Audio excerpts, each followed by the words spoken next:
CM Jagan ను తన్ను విమర్శించడం తప్ప చంద్రబాబు, పవన్ కళ్యాణ్, కిరణ్ కుమార్ రెడ్డికి వేరే పని లేదన్నారు మంత్రి పెద్దిరెడ్డి రామచంద్రారెడ్డి. కుప్పంలో ఓడిపోతారని తెలిసే చంద్రబాబు అసహనానికి లోనవుతున్నారని చెప్పారు.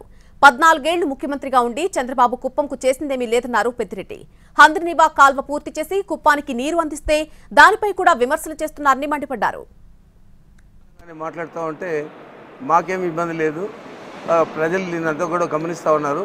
దీనివల్ల ఇంకా ఎక్కువగా వైఎస్ఆర్ కాంగ్రెస్ పార్టీకి మేలు జరుగుతుంది తప్ప కీడు జరిగే ప్రసక్తే లేదు. మరి మీ ఇష్టం వచ్చినట్లు ఎన్నికల్లో దూషణ పర్వాలకు దిగి అనరాని మాట్లాడడం, మొత్తం రాష్ట్రాన్ని దోచేశారనడం, ఇవన్నీ కూడా మాట్లాడుతూ ఉన్నారు. చంద్రబాబు నాయుడు 14 సంవత్సరాలు ఏం చేశాడు, ఈ రాయలసీమకి ఏం చేశాడు, మరీ ముఖ్యంగా 7 సార్లు గెలిపించిన కుప్పం వాసులకి ఏం చేశాడు. ఈరోజు మేము పూర్తి చేసాము హంద్రినీవా కాలువ, మేము పూర్తి చేసి నీళ్ళు వదిలితే ఇదంతా బూటకం అని చెప్పి మాట్లాడతాడు. ఈ ప్రజలంతా కూడా గమనిస్తూ ఉన్నారు.